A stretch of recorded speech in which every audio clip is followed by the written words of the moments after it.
തൃപ്തിയായി. എനിക്ക് തൃപ്തിയായി. എന്നെ മനസ്സിലാക്കാൻ, എൻ്റെ മനസ്സിന്റെ വിങ്ങൽ മനസ്സിലാക്കാൻ നിനക്ക് കഴിയില്ലടി.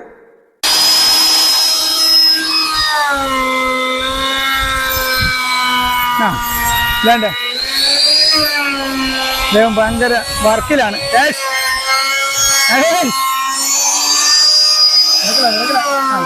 നമസ്കാരം, പേരുതോ? രതീഷ്. ഓക്കെ, രാജേഷിലേക്ക് പോവാം. ഞാൻ രാജേഷിനെ കാണാൻ വേണ്ടി വന്നേ. കട്ടിയാ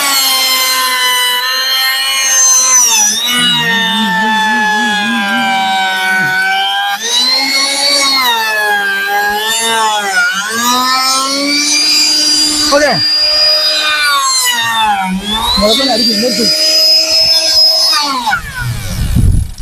ഓക്കെ. പ്രിയരെ, ഇത് രാജേഷ് തൃക്കുന്നപ്പുഴ. പ്രത്യേകിച്ച് പരിചയപ്പെടുത്തേണ്ട ആവശ്യമില്ല. അപ്പോൾ ഞാൻ അദ്ദേഹത്തിൻ്റെ പണി സൈറ്റിൽ വന്നതാണ്. വലിയൊരു കലാകാരനാണ്, മിമിക്രി കലാകാരനാണ്. എന്നെ പോലെ എന്നാണ്ട ഏത് ജോലിയും ചെയ്യാൻ അദ്ദേഹത്തിൻ്റെ കുലത്തൊഴിലാണല്ലേ, ഒരു മടിയില്ല. ഞാൻ ചെയ്യുന്നത് പോലെ തന്നെ, ഞാൻ ചെയ്യുന്നതല്ല, കലാകാരന്മാർക്ക് ചിലർക്ക് അല്ലേ ഈ ബുദ്ധിമുട്ടാണ്. പക്ഷെ നമുക്കതൊന്നും ബുദ്ധിമുട്ടില്ല, ജീവിത മാർഗമാണ്. അപ്പോൾ ഇവിടെ എത്തിയിരിക്കുകയാണ്. അപ്പോൾ രാജേഷിൻ്റെ കുറച്ച് വിശേഷങ്ങൾ അറിയാം. അപ്പോൾ അതിനു മുമ്പ് രാജേഷിൻ്റെ കൊത്തുപണിയാണ് കൂടുതലല്ലേ? എല്ലാം ഉണ്ട്, എല്ലാം ഉണ്ട്. കൊത്തുപണി ചെയ്യും. ഇപ്പൊ കൊത്തുപണി കുറവല്ലേ? ആണല്ലേ? ഇപ്പൊ കൊത്തുപണി സ്ട്രൈറ്റ് പണികളായില്ലേ എല്ലാം. രാജേഷ് കൊച്ചിൻ സ്റ്റേജ് ഇന്ത്യയിലെ ഒരു അഭിമാന താരമായിരുന്നു. അന്നൊക്കെ സിനിമാ താരങ്ങളുടെ അല്ലെ എത്രയോ ഒട്ടനവധി സിനിമാ താരങ്ങളുടെ ശബ്ദാനുകരിക്കുന്ന കലാകാരനായിരുന്നു. ഇപ്പോൾ ഒരുപാട് ഷോർട്ട് ഫിലിമും അല്ലെ ടെലിഫിലിമൊക്കെ വെബ് സീരീസ് ഒക്കെ ചെയ്തുകൊണ്ട് സംവിധാന രംഗത്തും കടന്നു വന്നിരിക്കുന്ന വ്യക്തിയാണ്. എങ്കിലും നമുക്ക് രാജേഷിന്റെ വർക്കുകളൊക്കെ ഒന്ന് കാണാം. Okay okay. അച്ഛനാണ് അച്ഛാ, നമസ്കാരം. പണിക്കടയിൽ ഒരു 5 മിനിറ്റ് എടുക്കും. അറിയാം, രാജേഷിനെ അറിയാലല്ലേ, പറയേണ്ട ആവശ്യമില്ലല്ലോ. ഇത് വീടിന്റെ ഗൃഹനാഥൻ ആണോ? പേരെന്താ അച്ഛൻ്റെ? Okay, by Rajesh. പെയിന്റിങ് ആണല്ലേ? നമസ്കാരം. പേരെന്താ? സലീം. Okay okay. തീരാറ പുട്ടിയടിക്കാണ്. അല്ലാണ്ട് എന്നെ വിളിക്കും, ഞാനും വരാം.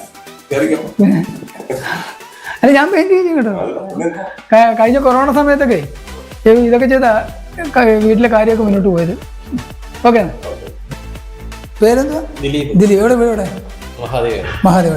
ഓക്കെ, കാണാം. ശരി. പെയിന്റിങ് ആണോ? ഓക്കെ. ഇത് രാജേഷ്, ഇത് തടിപ്പണിയാണല്ലോ. ഇത് രാജേഷിന്റെ വർക്കാണല്ലോ. ഇതുണ്ട് പ്രിയരെ, ഇതുണ്ട് നമ്മൾ സാധാരണ വീട്ടിലെ സ്റ്റെയർ അല്ലേ, മാർബിൾ ഒക്കെ ചെയ്യുന്ന സമയത്ത് ടൈൽസ് ഒക്കെ ഒട്ടിക്കുന്ന സമയത്ത് ഇത് മൊത്തം തടിയുടെ വർക്കാണ്. കൊള്ളാം. ആണല്ലേ? ഓക്കെ. തെങ്ങല്ലേ ഈ പോളിഷ് ചെയ്യുമ്പോൾ ഇതൊക്കെ അല്ലേ? നമസ്കാരം. അറിയാം. ഇത് രാജേഷിന്റെ ചേട്ടനാണ് കേട്ടോ. എന്റെ കുഞ്ഞുനാൾ പോലെ കാണുന്നതാണ്. പിന്നെ ഉണ്ടല്ലേ? കുഴപ്പമില്ല, സുഖമായിട്ടില്ല. ഇപ്പം പിന്നെ സീസൺ അല്ലേ, ഓണം വേണ്ടേ? ഓണം വല്ലേ പ്രോഗ്രാം നോക്കുന്നു. വാ, ഇത് കൊള്ളാം രാജേഷേട്ടാ. ഇടയ്ക്കാണെങ്കിലേ നമുക്ക് ഇങ്ങനെ എന്തെങ്കിലും ഈ തമാശ ഇരിക്കുമ്പോഴേ ഇല്ല അങ്ങനെ കൊട്ടിയൊക്കെ രസമില്ല. നല്ല കൊള്ളാം കേട്ടോ. ഇത് തടിയാണോ? അല്ല, ഇത് തടി. ഇതല്ലേ തടിയാണോ? അല്ല, ആണല്ലേ? ഓക്കെ, നടക്കട്ടെ. പേരെന്തുവാ? സുഭാഷ്. ഇപ്പൊ രാജേഷിന്റെ വർക്കുകൾ ഇതൊന്നും അല്ല, ഒരുപാട് വർക്കുണ്ട്. ഇടയ്ക്ക് ഷോർട്ട് ഫിലിം കുറച്ചില്ലായിരുന്നു? കുറച്ച് ഒരു 15 ചെയ്തു. ഏതൊക്കെ അന്ന് പേര്? 15 നിസ്സാരമായിട്ട് പറയാം. 15 അതിനകത്ത് സമയം എന്ന് പറയുന്നത് നല്ല രീതിയിൽ പോയി. ചില കുറച്ച് അവാർഡും കാര്യങ്ങളൊക്കെ കിട്ടി. നല്ല കഥയ്ക്കുള്ളതും ഡയറക്ഷൻ ഉള്ളതും ഒക്കെ കിട്ടി.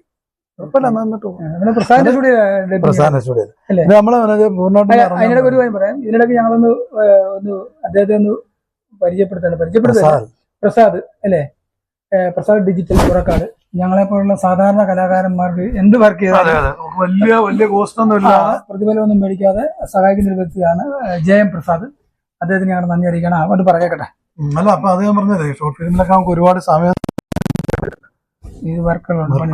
നമ്മളിപ്പോ ഒരു പണി ഏറ്റിട്ട് ഷോർട്ട് ഫിലിം എന്ന് പറഞ്ഞിട്ട് കാര്യമില്ല, വീട്ടുകാരും ഓണക്കി കുത്തത്തില്ല.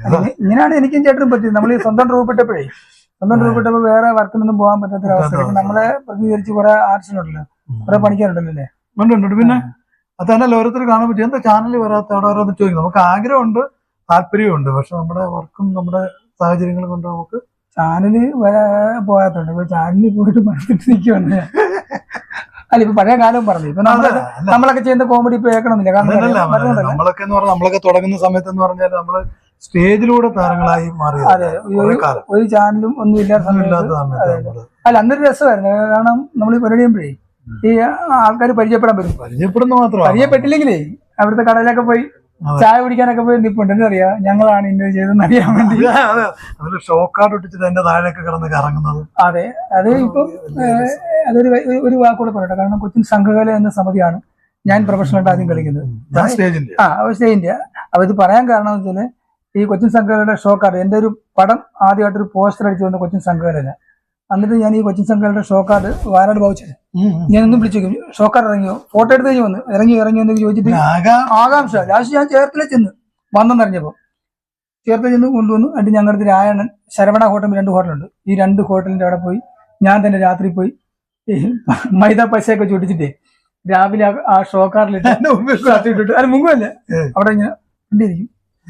അതിന്റെ താഴെ അപ്പൊ കടക്കാർ കാണണം, വരുന്നവരൊക്കെ കാണണം, ഇന്നയാളാണ് ഇന്നിരിക്കുന്നത്. അതിനിടയ്ക്ക് മനോജ് ഇത് ഡിസൈൻ ചെയ്യാനായിട്ട് എന്റെ ഫോട്ടോ കൊടുത്തു കഴിഞ്ഞു. ഫസ്റ്റ് ആദ്യം ഞാൻ മനോനെ വിളിക്കും. അന്ന് ഈ ഫോണൊന്നും ഒരുപാടല്ല, അപ്പുറത്തെ വീട്ടിലേക്കൊക്കെ വിളിച്ചിട്ട് മനോജ് എന്തായി വ്യത്യാസം കൊണ്ട് വാ എന്ന് പറഞ്ഞ് വിളിച്ചത് കാണിക്കുന്നതൊക്കെ ഒരു വലിയ സംഭവമാണ്.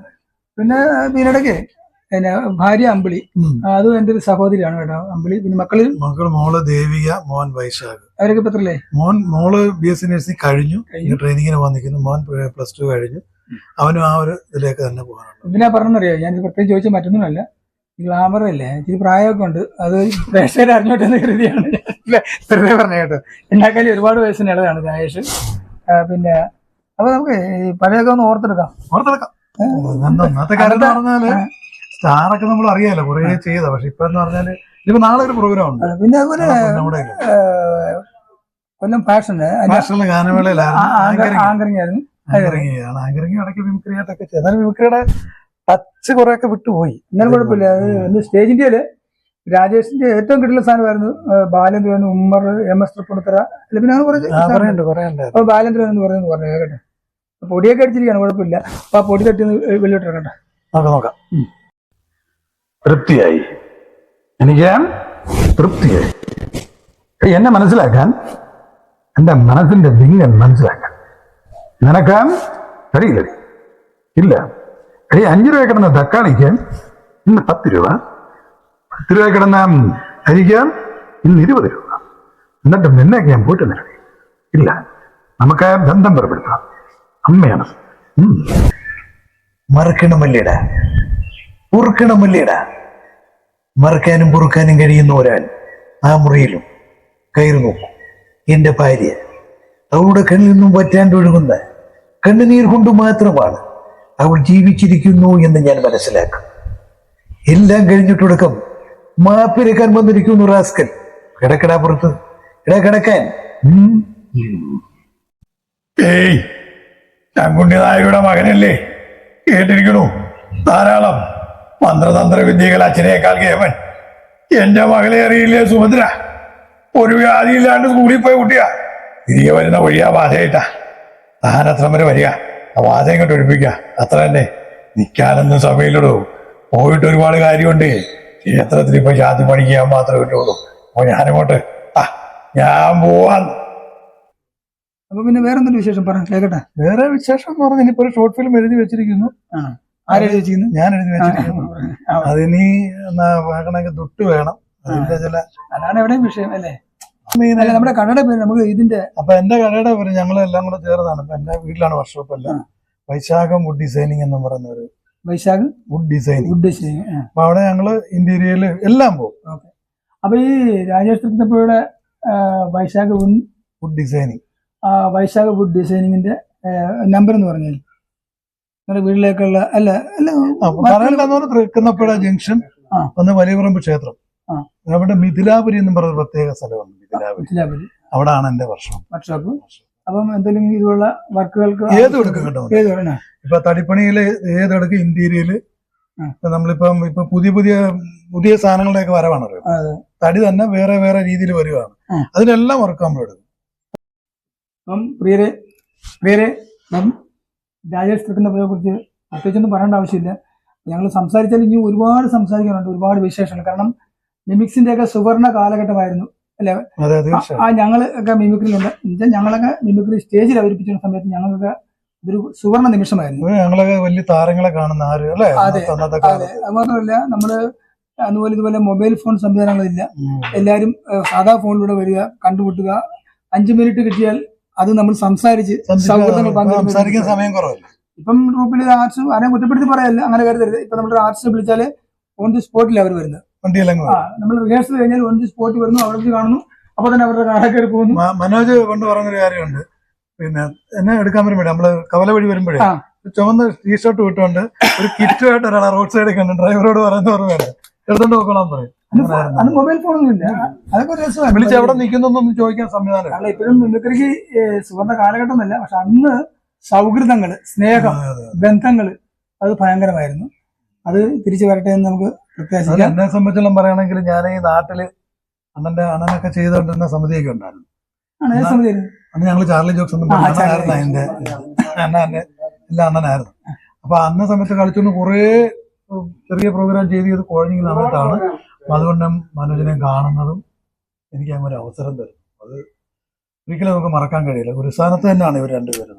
പിന്നെ അച്ഛൻ, മനോജിന്റെ അച്ഛൻ ഇവയ്ക്ക് അറുപാട് എന്ന് പറയുന്ന വലിയ കലാകാരനാണ്. ഇതൊക്കെ ഈ അവസരത്തിൽ ഓർത്തു പോകാൻ അല്ല ഇപ്പൊ ഈ നിമിഷത്തിൽ ഒരു പറയാം, ഇത് രാജേഷിനെ പോഴ്ത്തി പറയല്ല. കാരണം വർഷങ്ങളായിട്ടുള്ള എത്ര വർഷമായിട്ടുള്ള ബന്ധമല്ലേ? 1993 അല്ലേ? 2003, 2013, 2013, 2023, 36-40 വർഷമായി.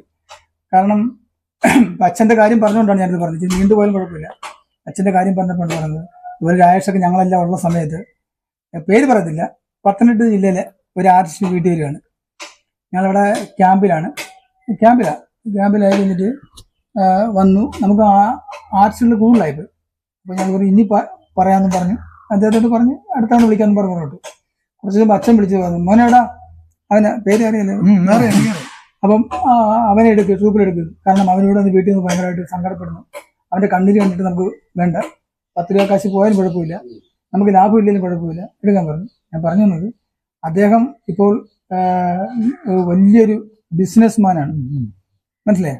ബിസിനസ്മാനാണ്. പക്ഷെ അത് അവരുടെ ഭാഗ്യമായിരിക്കാം. പക്ഷെ നാട്ടിൽ വന്നാൽ പോലും വെറുതെ പോലും ഒന്ന് അല്ല മനോട്ട് എന്തുണ്ട് വിശേഷം എന്ന് നമുക്ക് കേൾക്കുമ്പോൾ നമുക്കൊരു സന്തോഷമാണല്ലോ. അല്ല ആ സമയത്തും ഇതൊക്കെ ഗുരുത്വം ഉള്ളതുകൊണ്ടാണ് നമ്മളെ അതുപോലെ അച്ഛനെ അതുവഴി പോകുമ്പോൾ അച്ഛനെ കയറി കാണാൻ, അമ്മയെ കയറി കാണാൻ, അതൊക്കെ വലിയ ഭാഗ്യമായിട്ട് നമ്മൾ കാണാം. നമുക്ക് അന്ന് ഒരുപാട് നമ്മളെ സഹായിച്ചു. നമുക്ക് ഒരുപാട് ആഹാരം തന്ന അമ്മ, അച്ഛനാണെങ്കിലും ഒരുപാട് പ്രോത്സാഹിപ്പിച്ച് സഹായിച്ചിട്ടുണ്ട്. മറക്കാനൊക്കെ. അപ്പോൾ ഈ രാജേഷിന്റെ വിശേഷങ്ങൾ നിങ്ങൾക്ക് ഇഷ്ടപ്പെടും എന്ന് വിശ്വസിക്കുന്നു. ഞാൻ അങ്ങനെ സാധാരണ വീഡിയോ പറയാറില്ല, എങ്കിലും പറയുകയാണ്, വീഡിയോസ് കാണുന്നവർ മാക്സിമം ലൈക്ക് ചെയ്യുക, ഫോളോ ചെയ്യുക, പ്രോത്സാഹിപ്പിക്കുക. ഓക്കെ രേഷേ? Okay, thank U.